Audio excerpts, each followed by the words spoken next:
From WXXI News, this is Connections. I'm Evan Dawson.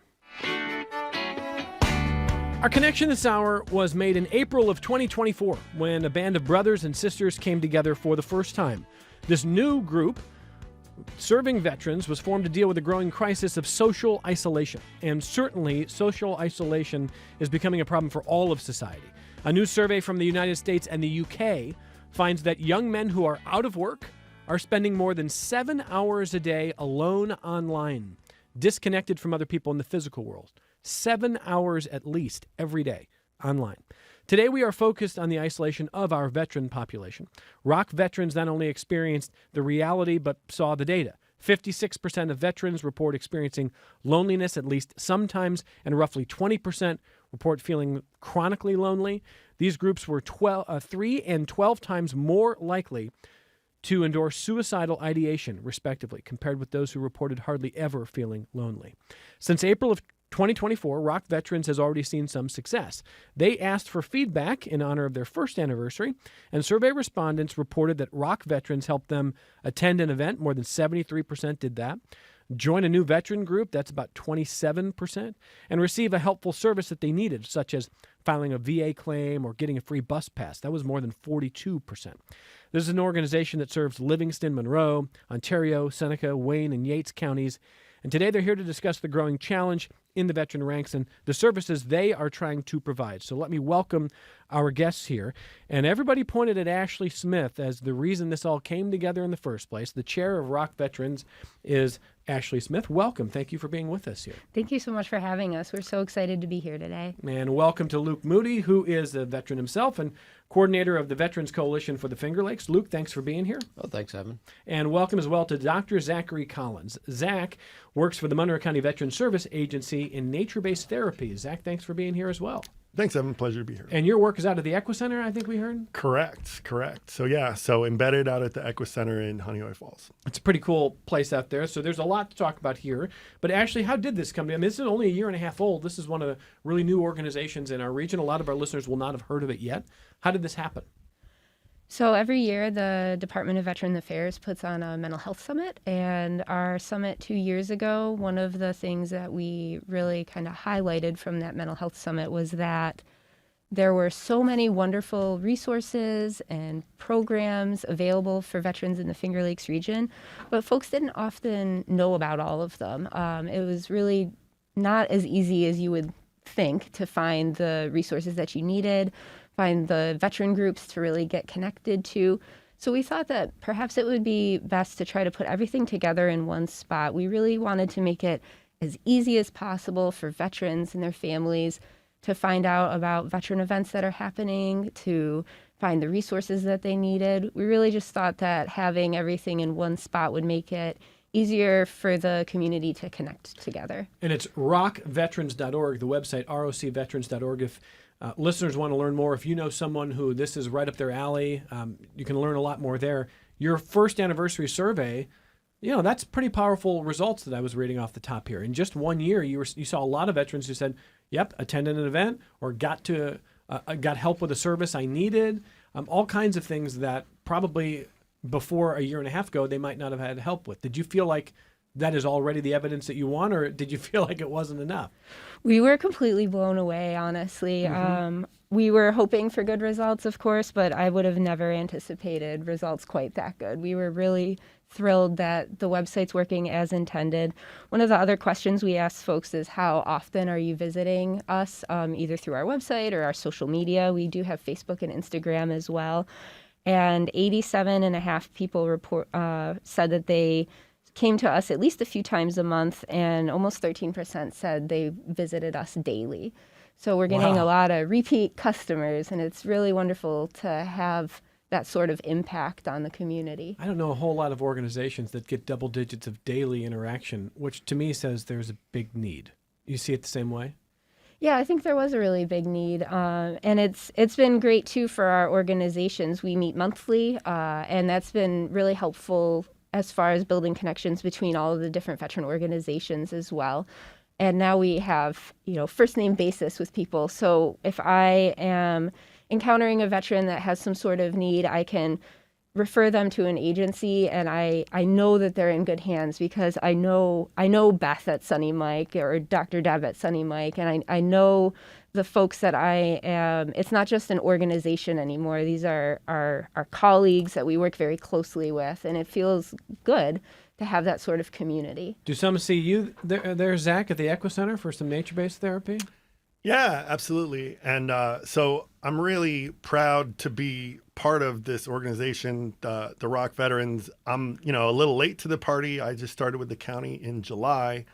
But I think it's a credit to everyone involved that we're really kind of breaking down the silos. I've been in the veterans or active duty space, treating them both up at Fort Drum and then with the VA for a little while.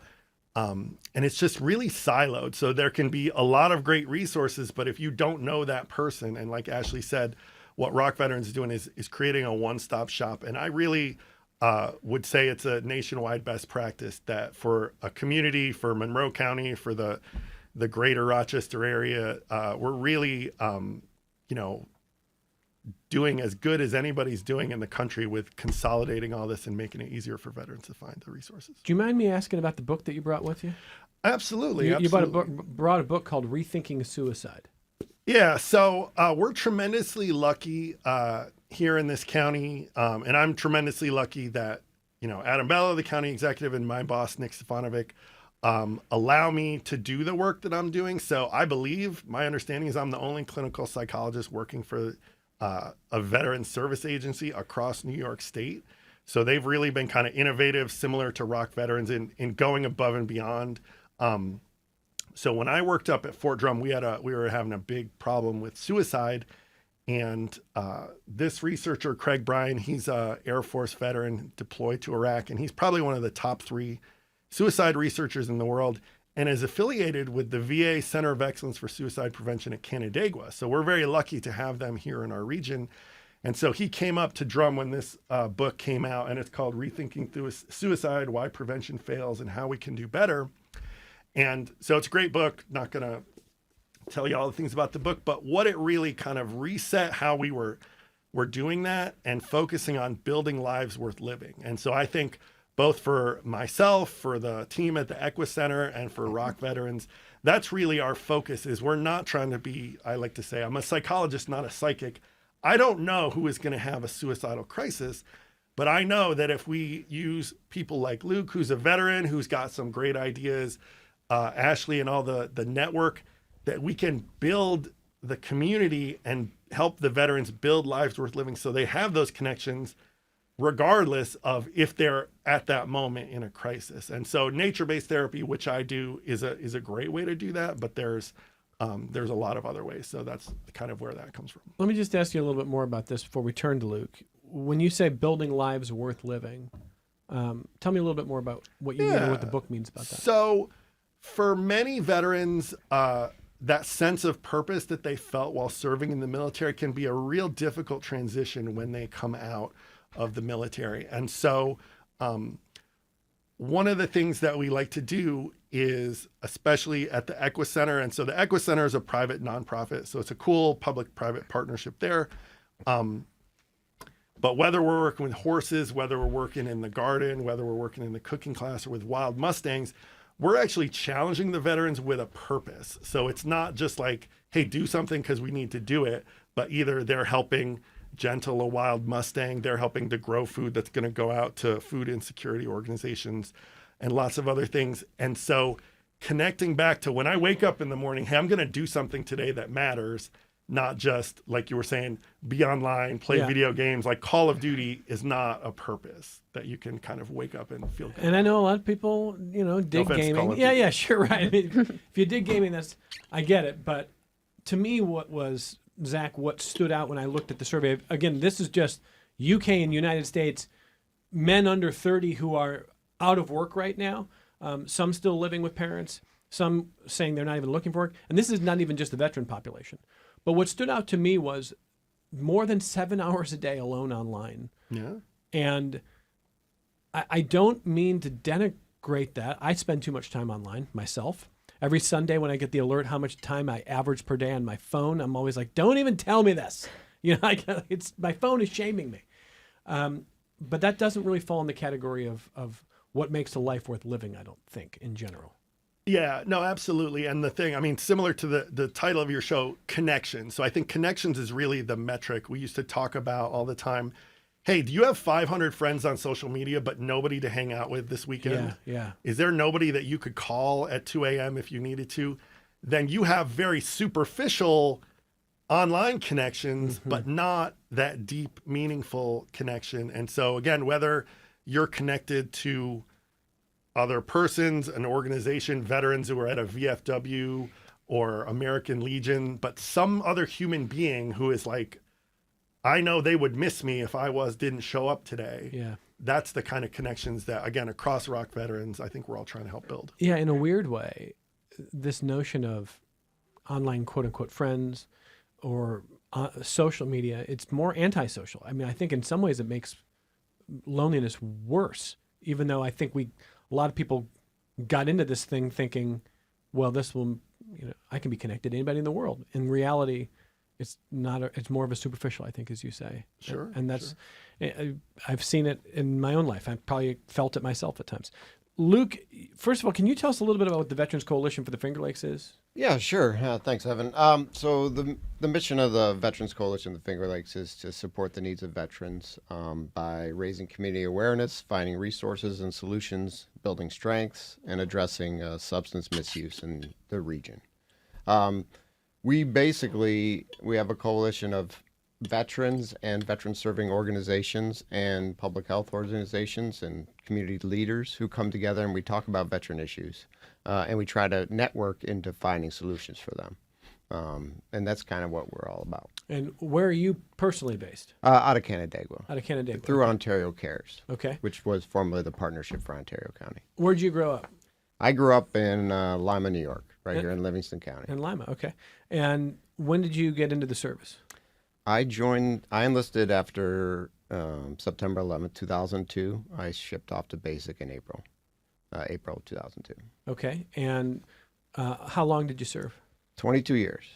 22 years. Yep. Thank you for that. That's right. incredible. Appreciate your support. Yeah, I retired the summer of 2024, and then spent a little time and about 6 months out in Oklahoma, and then decided to come back and be around family and friends. Okay. And any regrets about 22 years? No. It's a lifestyle. I regret getting out. Sometimes you wish you're still in. It's kind of like that the transition that we were just talking about. You're part of a world. You're indoctrinated. You're part of this group of people that are like-minded and like-purposed, and then you have to transition to a different world, even though we're all in the same country and everything. It's a different mindset. So did you think you were going to serve as long as you did when you first enlisted after 9/11? Absolutely not. No? No. I was 19, was in college, didn't really have a plan, offered structure, stability, purpose. And it just kind of grows from one enlistment to the other. And then you just continue. And then you're like, where did 20 years go? What do you think it did for you now that you're in we're both in our 40s, we're getting older, time is relentless, man. Yeah. What did it do for you as a man now in your 40s that you didn't have when you were in your late teens when you enlisted? Definitely structure, confidence, purpose, sense of belonging. And when people talk about like being connected to different things or being part of an organization, when you're in the military, you feel like you belong. You know what I mean? You feel like you're part of a group. You have people to have your back. You have people, even though there's all these policies and procedures, but that can get cumbersome. You feel like somebody's looking out for you. You have a battle buddy. You have a leader who's looking out for your well-being. It's almost like another family. And so when you decided to retire, again, after more than 2 decades, did you have a plan for yourself? Did you know exactly what you wanted to do? Nope. No. I did not. And, I was fortunate, I get a retirement, so I have a little bit more stability. But I knew I didn't know exactly what I wanted to do when I got out. but I still feel like the missing of the veteran community. Like I still feel connected, and that's why I was looking for a position working with veterans because it's where I feel most comfortable. I feel brothers and sisters. I can look across the table and be like, all right, we get each other type thing. Sure. And you've seems to have found that in a number of different ways here. We'll talk about Rock Veterans a little bit more coming up and how you see the possible impact of this organization. But for you, is this the plan for the foreseeable future, doing this kind of work and staying in the region here? Oh, absolutely. I love this area. I grew up here. I feel like I've been back for almost a year, and it feels like home. It smells like home. The food tastes like home. It's great to be back, and I love working with veterans. I love finding solutions. I love networking. I love pointing people to things that they don't know. Like Rock Veterans is one of the first go-tos when I meet a veteran and they don't know what's going on. I'm like, do you know about Rock Veterans? Have you been on? The calendar is great. It's broke down by counties. You click and everything is on there. And then they're like, wow, this is amazing. We don't too often you read about something in the Democrat and Chronicle on Sunday that would have been cool to do Saturday. Right. You know what I mean? And you're like, oh, that would have been neat. It's getting ahead of the game, and it's letting people know all the great stuff that's going on in the community. I mean, obviously it's working already, which is really cool. Yeah. And I'm sure there's a lot of people who still don't even know it exists who are going to find it in various ways here. You clearly, Luke, are in that category of person who you need purpose, you need mission. And my mom and dad had very different views of retirement. So my mom would always say for years, I just want to wake up and have no one need me today. And my dad retired and he said, the worst thing that's ever happened to me is I wake up and I don't feel like anyone needs me today. It's just very different views. And I can totally understand both. I really do. But my dad is a veteran who spent many decades not talking about his service in Vietnam. And that really split his family and I think affected his mental health for his entire life and probably still does. He's 80 years old. You seem to be in that category that says, though, if you woke up and didn't feel needed at all, and maybe not just for like a weekend day, I mean like for days on end, what would that be like for you? It would probably be miserable. You can ask my wife.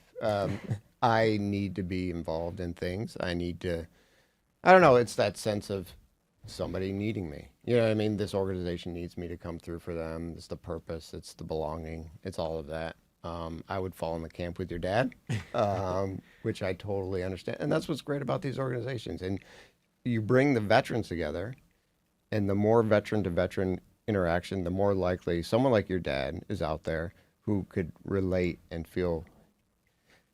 You got to not be offended that the veteran doesn't want to talk to the family about it. You know what I mean? Tell me more about that. Like they can relate more to a veteran, A fellow veteran. Yeah. and then maybe talk about it. And maybe that's the beginning steps of talking to their family about it. You know what I mean? Yeah. But they might not want you to see them in a different light or experience something that they carry a baggage that they're carrying. They don't want to share their baggage with you. You know what I mean?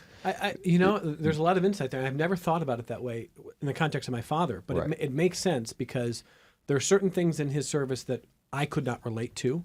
That, for example, I have an uncle who not only served in Vietnam, wrote a really good book about going back 40 years later. And then I have another uncle who didn't serve and didn't want to serve. So I think my father might have had some interaction with fellow veterans over the years, but certainly not with his family. And I take the point that there are certain things that we can't relate to if you're not a veteran, that you just can't. And I feel badly about that because I don't want people to feel isolated. Right. But it makes sense. I mean, you've experienced things that if someone hasn't served, it's probably hard for them to relate to at all. And it's not just relating, it's like passing.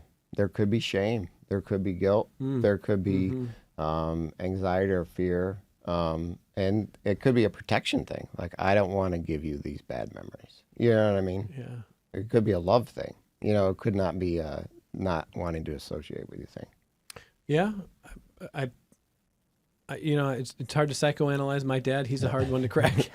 And I love him, but I really appreciate the points here because not everybody's needs are the same, and I'm sure Zach would be the first to reinforce that, right? I mean, every person has different needs for how they communicate and how they connect with people, right? No, absolutely. And I mean, similar to Luke's point, the Vietnam generation, I think, collectively as America, we did not do what our responsibility was to those service members who served during Vietnam. And they were, the society was, I was born in 1978. So this is what I've heard from lots of them. But society was really going through a transition and they got kind of caught in the middle, right? People were upset about what was happening, but they took it out on the people who had the least ability to impact that. That's so well in terms said. of the veterans. And so the good news of that experience. So having worked for the VA for a little bit, the VA has tremendously been transformed by the Vietnam generation. The Vietnam generation collectively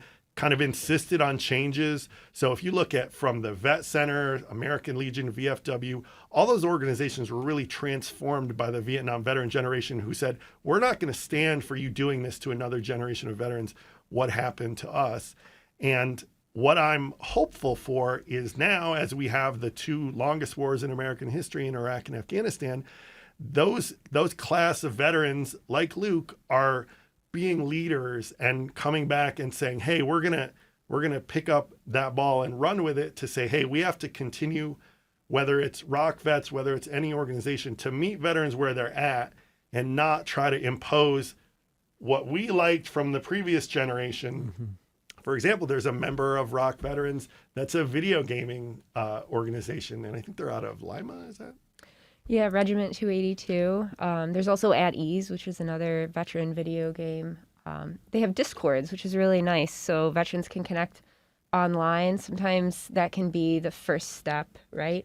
But then there's in-person events too, so whether people are gaming on consoles or their computer. They even do tabletop games like Magic and Dungeons and Dragons have kind of had a resurgence recently. Really anything at all to get veterans together, right? And connecting with each other can really help strengthen the community, drive down risk factors for a whole variety of ailments, including depression and suicide. So those organizations exist to kind of create that online community. We can reach into the homes of veterans that maybe aren't coming out to some of these other events, but that could be step one, is meeting them where they're at, engaging with them online, and hopefully convincing them to come out to some of the in-person events too. Well, Luke, I've watched for years as my dad will be out to eat and he will just stop in the middle of a conversation, stand up, walk across the room. And when I was a kid, I was saying, like, what are you doing? And he said, I'm always looking for hats. He's looking for other veterans. And when he sees them, he just goes up, shakes their hand, thanks them for their service, and they have a brief chat about, their own service. And I over the years, I thought, you've talked more to strangers about this than you've talked to us. But a lot of what you're all saying makes a lot of sense, and I appreciate that. For people who do feel a sense of isolation, and the surveys are really tough to see, I'll read the numbers again that Rock Veterans has provided, but this really does track with what you see nationally. 56% of veterans reporting experiencing loneliness at least sometimes, and 1 in 5 reporting feeling essentially chronically lonely. And those groups much higher to feel suicidal ideation. So, I don't know actually if someone reaches out and says, I'm lonely, help me. I mean, I don't know if it happens that directly, perhaps sometimes. But how do you try to open doors as an organization now that you've been doing this for a year and a half? What are sort of the techniques to try to get through to folks who need it? So one of my favorite features about our calendar is it's actually searchable. So in the top right corner, there's a little magnifying glass, and I'll just ask people, what are you interested in? What do you enjoy doing? And if they like writing, I can just type in writing, and it'll pull up a list of the different veteran writing groups that are happening in our region. If they're interested in bowling, I can type in bowling, and it'll pull up all the bowling events that are coming up. There really is something on that calendar for everyone. There's some amazing, incredible events that happen in the Finger Lakes, And just helping them connect with the ones that resonate with them is a huge head start. And being able to search that calendar is very helpful, I think. Again, it's Rock Veterans, but it's Livingston, Monroe, Ontario, Seneca, Wayne, and Yates counties. It's a big coverage area, and it serves a lot of people there. Zach, what do you want people to know about, maybe opening the door to working through some of the challenges that lead to perhaps depression or suicidal ideation? Yeah, no, absolutely. For veterans, I found really groups of veterans are tremendously powerful. And so, I've seen this even in my own family. Sometimes if I can link up and make that connection with other people who have served and be able to talk about this stuff that maybe they don't have to explain all the way, get into gory details, but like if you're talking to another veteran, like, yeah, that was a really bad day. Like they know that means not that, hey, I didn't have enough milk for my cereal, my socks were mismatched, and then I lost my cell phone and I couldn't park in the garage here. That's not a bad day. Like if veterans, especially combat veterans, are talking about a bad day, they're talking about the worst possible things you could think of. And so when they get that acceptance and be able to link up, so we're always looking, and out at the Equus Center, we have a lot of stuff that's in groups of veterans. So whether we're going out into the woods, whether we're working with the horses, whether we're working in the garden, whether like yesterday, we're doing a farm to table cooking class, making those connections and not necessarily kind of hitting you over the head with the clinical right at first, but like, hey, get comfortable. Like Ashley was saying, find what you want. One of my favorite stories from the Equus Center. So they have a pretty robust veterans program that predates the Monroe County. Monroe County's been partnering with them for 3 years, but they've been doing this for a while before that. And I should say all of the veterans programming with Monroe County at the Equus Center is free to veterans. I think that's by and large true of all the stuff we're talking about today. And the Monroe County executive and Nick have allowed us, I can see veterans from any county. So you don't have to live in Monroe County to see these services. But so there was a veteran who was volunteering about 10 years ago in the farm at the Equus Center, and she wanted to get into beekeeping. And so the team at the Equus Center paid to send her to Cornell Cooperative Extension. She runs 5 beehives there. There's an apiary. It has, again, this purpose. It helps to pollinate the farm. The honey is amazing. There's 2 kinds of honey. The fall one is kind of darker based on the flowers. And this veteran runs that as a volunteer, teaches classes. So whether you're coming from a school field trip or whatever, you're learning more about bees, you're learning more about nature. And she's a great example of that sense of purpose. So even if you're a veteran out there and you have an idea that's not on the Rock Veterans website and you want to start it, hit up Ashley and potentially we can facilitate that as well. And one more note on the idea of rethinking suicide. I mean, the subtitle of the book is Why Prevention Fails. That doesn't say it always fails, but that's hard to hear because often when we talk about suicide, we talk about the fact that people are afraid to talk about it. People don't engage. People don't want to talk to loved ones that they're scared might be having these feelings because they don't want to trigger it. And as we've covered time and time again, that is a loving but wrong approach to a need that someone might have. But what the book is implying is that actual prevention, not neglect, but prevention efforts can fail. Like there's something that is wrong in the approach to suicide, even when we're proactive. Yes. And what that means is basically the way people talk about suicide is putting all the burden for saving the person on their family, their friends, their leadership, their job. And you're really kind of not intentionally, but disempowering the person. And so there is actually very hopeful data. So first of all, thinking about suicidal ideation is extremely common. It does not mean that you will later go on to attempt suicide or that you will die by suicide. People don't know that. And so the kind of stigmatizing thing is if I ever have that thought once, oh my gosh, I'm this person, and then I'm just sitting here waiting for someone to figure that out and help me, instead of kind of normalizing, hey, you can't control your thoughts, but you can control your behavior, and it gets better. So there's actually an organization called It Gets Better. But what we see all the time is, there's a memorial and there's all these people who care deeply about this person, who wanted to help them, who would have, dropped everything to help them. But the person had the misconception that their death was worth more than their life, that they were a burden on these other people that they cared about. And instead, I think the hopeful message is, hey, this happens. And this is where veterans can be helpful of like, hey, I went through that similarly, and this, you can get help. It doesn't have to continue to be bad. So the narrative that like, it'll only get worse from here. And that's, I've told patients this many, many times. Like, it's not a win if you die of natural causes having been miserable and depressed your whole life. That is not a win. But what feels like it's never going to get better, oftentimes that's not true. And if we can get some connections and get you back to something that matters to you in your life, that this can be a very transient problem. No, I take that point about a life of misery is not what you're going for. But often the people who are having those suicidal thoughts feel like they can't see a lifetime outside of misery until they feel somehow connected or pulled in a different direction. And that may be very difficult to envision.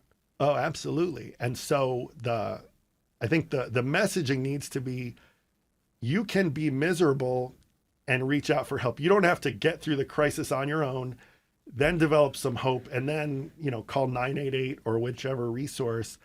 And so again, this is where veterans are great because they can really kind of talk to each other. And I think Luke will agree, like in a very blunt, direct way, that's like, hey, it could feel like the world is ending. So this happened a lot when I was in the military. So, and it's better coming from a trusted leader, someone they know, than behavioral health. And we would always try to coach up leaders like that. If someone's maybe just found out, hey, they're going through a divorce or they're going through a stressful life event, and they have a leader who sits them down and say, hey, let me tell you, when I went through a divorce, I thought the world was ending. I thought there was no hope for me. I thought it was never going to get better. And here's how I got to that point. So it's like, if the other person is holding on to all the hope in the relationship, that's okay. And so kind of helping people see it's okay to feel however you feel. We're not here to take that away. And similarly, the book talks about not everyone who's having that thought needs to be hospitalized tomorrow, but they need to be connected and they need to feel like, hey, it's safe to be talking about this stuff and not go through it alone. Because that's where, again, if you're playing video games with people you've had a meal with, nothing against video games. But if you're only playing video games with people you'll never see and you couldn't get a hold of any other way, and you feel like no one is connected to me right now, that's not good. Luke, our veterans, can they be blunt with each other even about hard things like suicide? Oh, absolutely. Yeah. I kind of carry myself that way in life, right? And I think people don't respond to me. Do you know what I mean? Like my directness or my bluntness. It doesn't work for everyone, right? I have kids. Each kid needs a different leadership style. You have to adjust it. You have to temper it. You have to try it out in different phases. But veterans, like, pull yourself up by your bootstraps, man. Like, sometimes they need to hear that. Get up. Is that an easier message from a fellow vet? I think it would be. Yeah. Like somebody Yeah, who's so. been through the same thing. We can relate quickly. We can establish credibility to each other real fast. So yeah, I think so. Well, we're late for a break. After we take a quick break, I've got some questions from listeners about some of the issues we've been talking about, and want you to know about this organization that's, I think you can still say they're still new. April of 2024 is new. It's called Rock Veterans, and the website is rockveterans.org, rocveterans.org. They serve 6 counties, and they're doing a lot of work, basically being a clearinghouse of all kinds of services, event information, outreach, etc., for veterans across our region. And we're talking to Ashley Smith and Luke Moody and Dr. Zach Collins about what they are doing in regards to this organization and trying to connect more people. Let's come right back to your feedback on the other side. This is Connections. I'm Evan Dawson. CY writes to the program to say, is it that civilians lack the experience of military service, which makes it challenging for them to understand and or veterans to feel understood by things that are more related to veterans? Or is it the shared experience of military service that makes it easier for veterans to find common ground for a starting point of understanding. So CY is saying, what is it that makes it harder for veterans to talk to civilians about this? Luke, what do you think? I would go with the latter. I would go with the shared experience. I don't want that question to come off like, "Hey, I'm a civilian. I can't talk to this No, of military course, guy," yep. right? I can't relate to him, so I can't give them any kind of guidance or help in any situation. But it's, I hate to say, like shared trauma bonding, right? Like we've been through a suck together. We've ate the same dirt. We can relate and we can establish credibility between each other quickly. CY, thank you for that. Got a couple questions on whether what we are talking about is generational in nature. So I think Mark's question relates to mental health, but let's start with this, with Ashley and with Rock Veterans. So you're working with a lot of people already. You've had a lot of feedback from veterans in just a year and a half. Is it mostly older, mostly younger veterans? What are you seeing? We're seeing a really big cross section, honestly, of people participating in these events. I think historically it's been a little bit harder to get some of our younger veterans out to events just because they're busy. They're more likely to have young kids at home. They might be working full time still and busy. But I think there has been a big shift in trying to schedule some events over the weekends and in evenings and make them more family friendly so that folks can attend those sorts of things. Okay. And let me ask Zach and Luke about this notion of whether the issues we've been talking about are generational. And, Zach, you're right with me, kind of in middle age now. You're not the 19-year-old you used to be, but, you're still pretty young too. My dad would say you're a young guy. So for you, do you feel that it is any one subset or generation of veterans who are struggling with things like mental health, or is this sort of applicable across generations?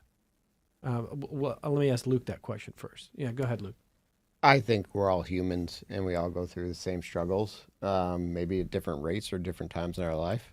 I do see, like, just having retired out of the military, a lot of younger soldiers who are dealing with social pressures. And a lot of it we would stem from online interactions or not in-person interactions, but social media perceptions or stuff like that not just the military is dealing with, our kids in our society are dealing with. Yeah. So I don't want to say it's generational, but I do think every generation has had different hurdles or different things that they've had to deal with. Zach? Yeah.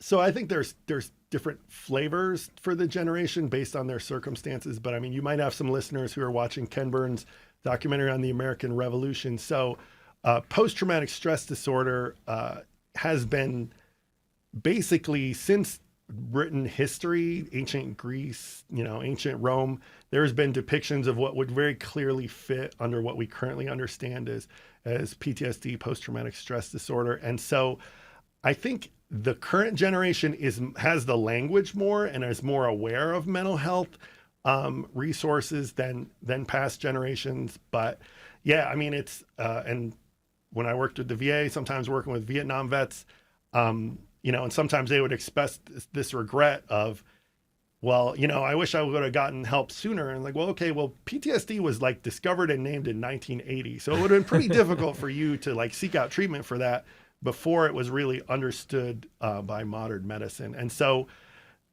just being able to kind of accept that, as society, we have looked at military related traumas and issues like that differently across time, but they've probably been part of the human experience as long as we've been around.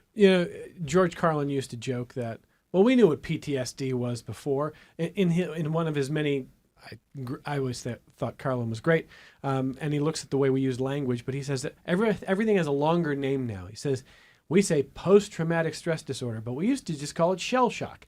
Well, maybe fair to a point. Certainly it wasn't a revelation when PTSD was labeled that, oh my gosh, can trauma happen to people who serve?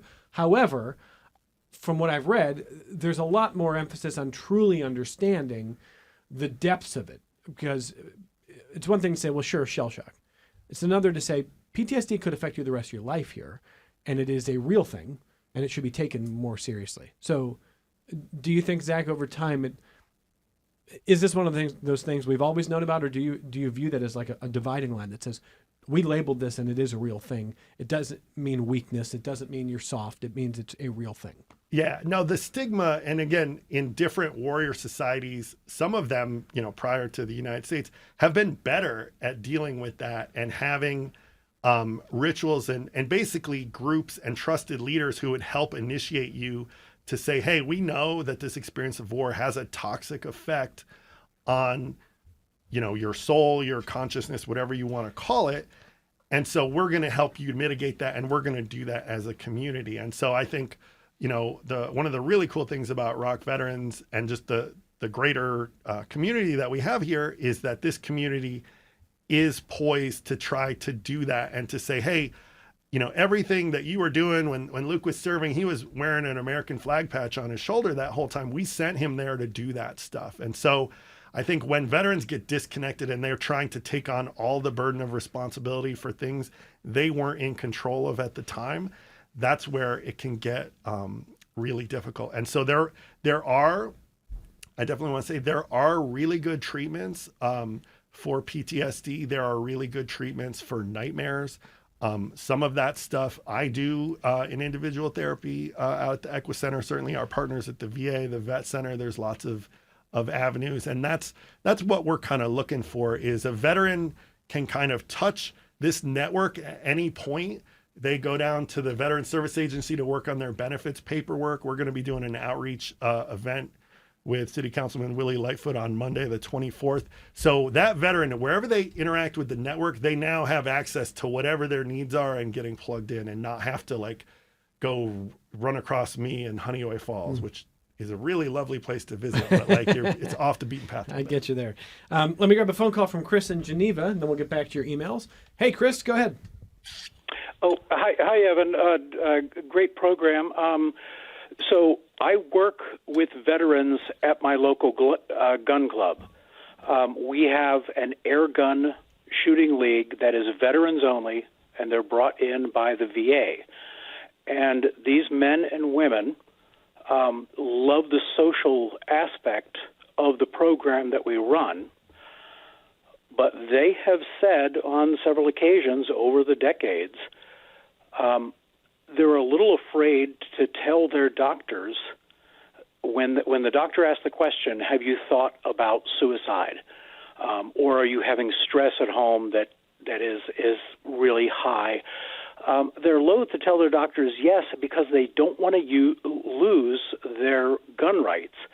Now, these are, when I talk about losing gun rights, the red flag laws in New York State can come in and remove all of the hardware, gun hardware, from your home if a doctor or a caregiver or a neighbor says that you've expressed some sort of self-harm or some sort of anger.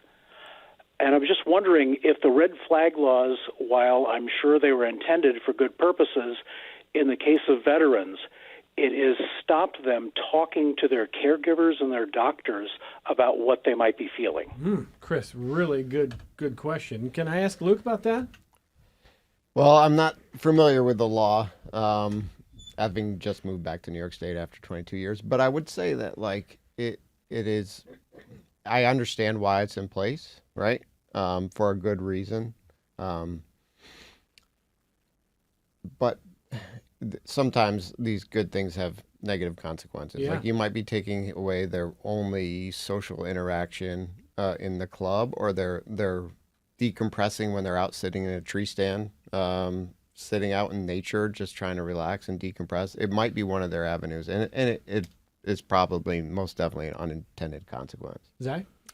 Yeah, so it's a great question, and a definitely topical issue. It's something that absolutely can have some unintended consequences. So what I would say is, for any person, especially if you're talking about a therapy relationship, that's built on trust, and so it's absolutely valid, and I would say critical for that patient, whether they be a veteran or not, to ask questions and say, okay, I'm going to ask you some hypothetical questions because I want to understand what you personally, my doctor, whether it's primary care or whatever, are going to do in different situations. And so now, personally, as a licensed psychologist, I would say that's our responsibility to make that clear up front. So yeah, I think the intent is never to just be arbitrarily or separating someone from their rights without a good cause. But this is, again, where there can be a culture deficit. So like, first of all, that sounds like a great event that they're doing, and that's awesome. And two, this is similar to what we're talking about with veterans talking to other veterans. If there's a trust, so as a psychologist, if I'm ever going to break someone's like confidentiality, their trust, I have to tell them in advance and get their signature that like, these are the only ways that I would do that. And so that's not going to be, hey, I had this thought once when I got out of the military, oh my goodness, let's lock this person down. But it's absolutely appropriate for that person to ask that question and get those answers before they say, well, then now I trust you enough to have that conversation. Yeah. And again, I think it requires a petition to a court to remove a firearm in that kind of a circumstance. Yes, that is true. Okay, but there's two different things here. There's one that says, hey, it's not as easy as it sounds just to take a gun away from somebody because they've experienced anger or PTSD or suicidal ideation. However, if that is the perception in the veterans community, number one, that is a problem because that would prevent people from maybe talking or maybe seeking service when they need it. That would be a big problem. And number two, if there still are occasions where that petition does happen and people feel like a piece of connection, an important part of their identity or even just recreation gets taken away, then that could be an unintended consequence too. So, I mean, I'm not at all criticizing. I don't know enough to say.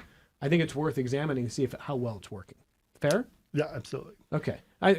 Really good, Chris, and that's probably a whole separate conversation on a different day because red flag laws are really tough to get right, and I understand the intention. So I appreciate that point there, Chris. Thank you very much. And they should keep an eye on Rock Veterans because I actually have, and I'll post it. I wish I had his email. I could like email it right to him, but we'll get it posted on Rock Veterans, so hopefully they can find it there. But I have a fact sheet that explains how the ERPO red flag laws work within the veteran community, and I'll just say briefly, that's really the option of last resort. Usually there's 1,000 other things we can do before we have to worry about going down that path.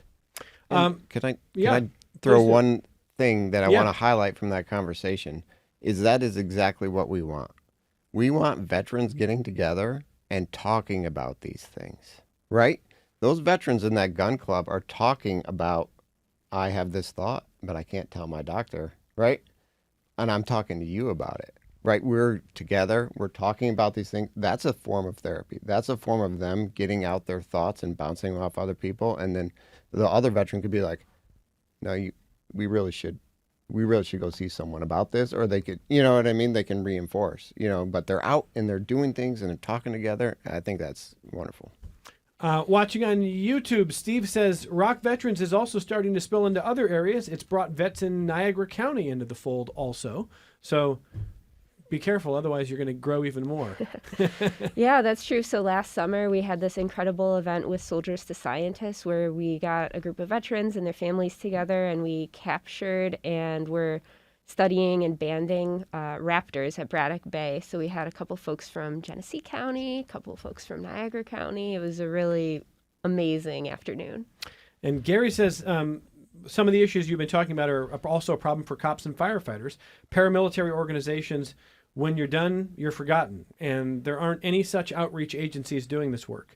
That's why retired cops have a higher than average suicide rate. Oof. Thanks from Gary. And then finally from a listener, curious that vets think that society views them as invisible. Everywhere we see and hear ads, proclamations at sporting events, public figures extolling their support for veterans.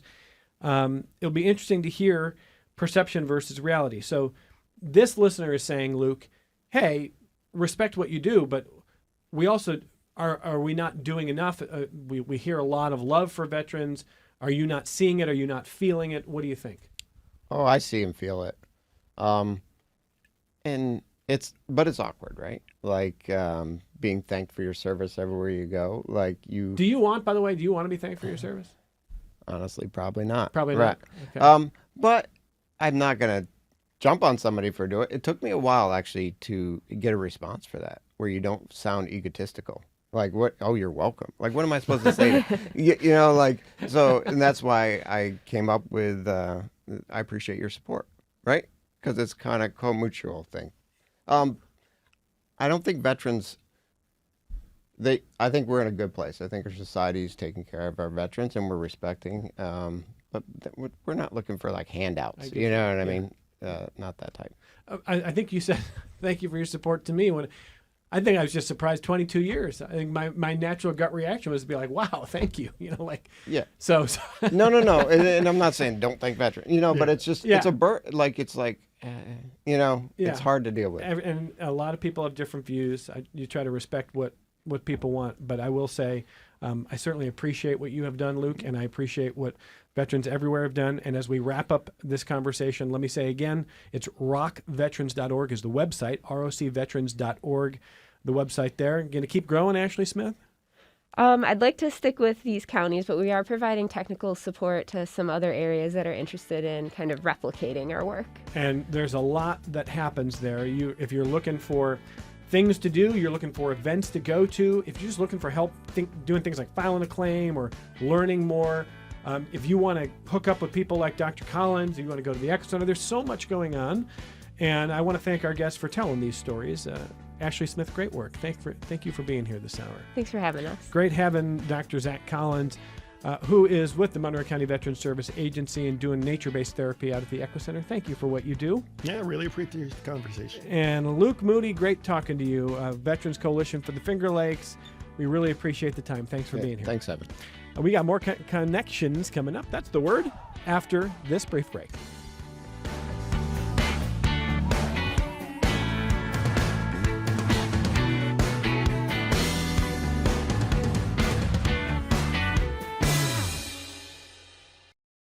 This program is a production of WXXI Public Radio. The views expressed do not necessarily represent those of this station, its staff, management, or underwriters. The broadcast is meant for the private use of our audience. Any rebroadcast or use in another medium without expressed written consent of WXXI is strictly prohibited. Connections with Evan Dawson is available as a podcast. Just click on the Connections link at WXXInews.org.